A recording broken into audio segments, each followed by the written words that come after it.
So now let's talk about evaluating competence.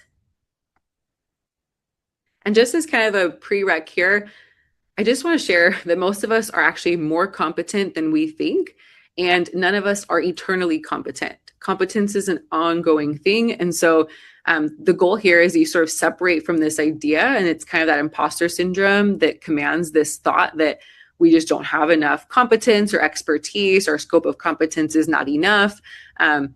Yes, that rhetoric is going to be very loud throughout your whole entire career in ABA. It just is the way that our field operates, and you're going to hear it time and time again, but it doesn't mean that it's true. And so we have to think about this objectively, and I'm going to run through a framework to hopefully help you determine if you truly do have competence or not. I met with someone this morning who was sharing all of their experience and then was like, yeah, but I'm not really like an expert in that area. I'm like, I don't know, because you just gave me probably years worth of knowledge and expertise and your specific approach and perspective. That is all competence and expertise. We just don't feel comfortable recognizing it. And so let's jump into this framework here, starting with the code. In the ethics code, it says we must practice only within our scope of competence, which is determined by education, training, supervised experience, credentials, and appropriate professional experience. So competence is basically documented preparation. You've basically prepared, you have this foundation, and some demonstrated performance, right? And again, it doesn't mean that you have had to do this for 25 years, right? Some of us have, but it does mean that you have to have some experience actually doing it, not just thinking about it, not conceptually considering it, but actually doing it in practice. Next is that foundational knowledge. Here you're answering, have you learned the core concepts for this domain? And this applies really when you're combining your behavior analytic experience, which you already have, right? That documented preparation and that demonstrated performance. Now you're maybe expanding that into a niche or a specialty area. So here you want to look for maybe some structured training, CEUs tied to the specialty, not just random general topics, reading lists, journal clubs, certifications, if it's relevant, and then ability to explain the science accurately within that specialty. So, for example, if you are trying to apply the science to fitness, right, you have to have some of that foundational knowledge and application in the fitness sphere too. So your competence in behavior analysis is sufficient for those foundations, but you need to have that experience as well on the fitness side, right? So could I teach the basics clearly within this niche or specialty? Next is that guided practice with feedback. So have you practiced under someone who already knows the work? This is where people get tripped up. They feel like they need to go find like Pat Fryman or like someone who's been doing something for a very, very, very long time and get direct support or mentorship from them.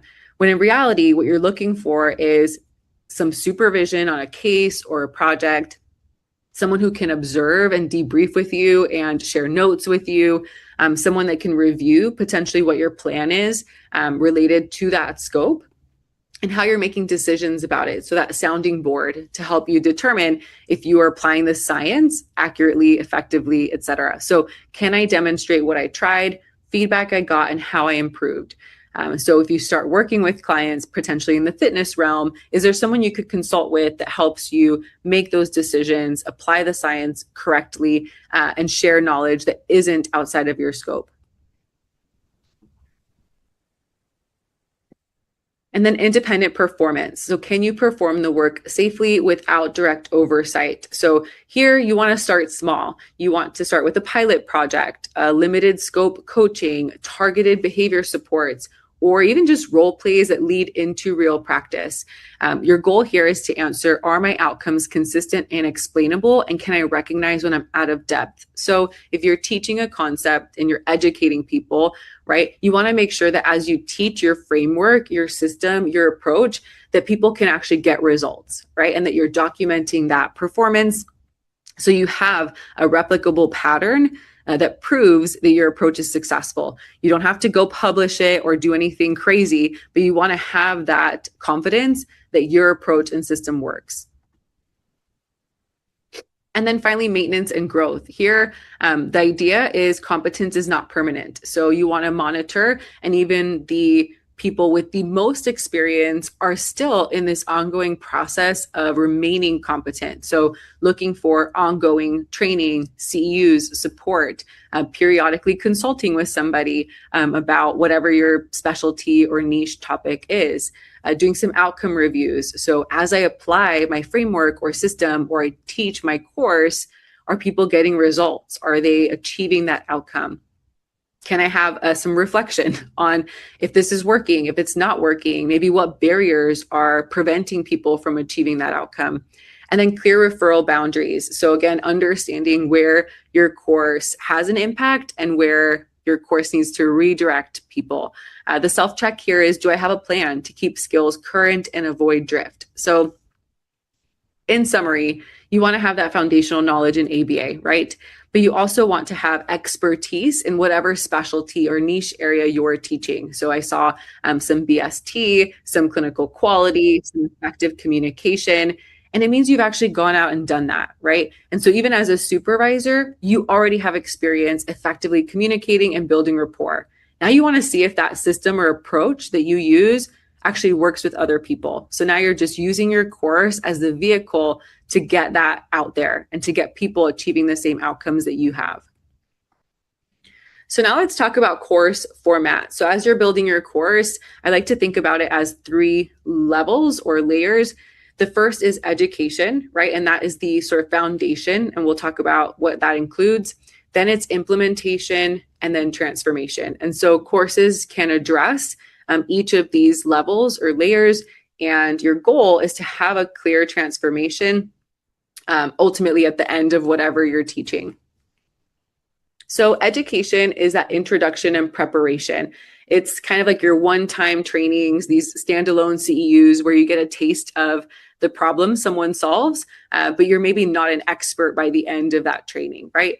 So it's high-level overview of concepts, you're building awareness and interest in your audience, and you're lowering the barrier to entry because maybe someone will buy a $20 course, but maybe they're not ready to commit to a transformational course on whatever topic you teach. So when you're creating an educational course, the goal is to design it in a way that answers, what is this topic, right? And why should I care?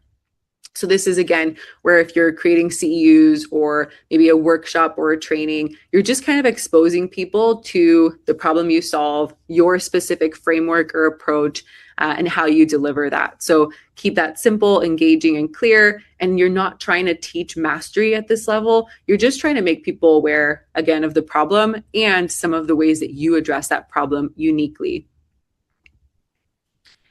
And if you're creating a course or thinking of one, I'd be curious which of these levels or layers you would design it around as you're thinking through. So next is implementation. So here is where you want to deepen people's understanding of the topic you teach through structure. So this could be sequential CEUs, series, or mini programs, right? Where maybe we teach this topic first and introduce you to the concept. And then we move into more layered thinking. How do I actually apply it? The concepts build on each other. There's some guided practice and reflection. And I'm giving you some examples, something to chew on that will help you actually apply it in real life. And this is designed to answer, how do I actually do this? So I've moved beyond what is this thing to now, how do I actually use this information that you're giving me in practice? So here, if you're creating an implementation course, the goal is to plan learning outcomes across multiple sessions, not just one. It's very hard to teach everything that you want regarding implementation in like a 1-hour CEU, right? Even if you talk super fast like me. And then the next layer is transformation. So here you want to create real competency and behavior change. So you can have memberships or communities that are learning together on an ongoing basis, certificate programs, supervised practice. When you become an expert and you've seen your framework work in real life, then it's time to teach it to other people and teach them how to use it. So this might include some competency checks, some feedback loops from people within your course, right? Maybe they go apply something, come back, get your feedback. You can kind of course correct and help them achieve that outcome. You can have community, mentorship, and implementation support within this course structure.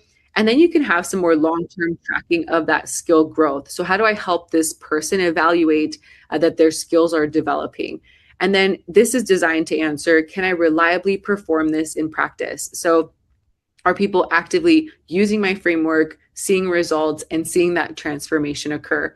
And this is a very layered kind of ongoing approach. You don't become an expert, say, in ACT overnight, right? That transformation occurs slowly with that community, that mentorship, and that implementation support. And so if you're creating a course where you want people to ultimately be transformed within that area of expertise, then you're designing more of a transformational course.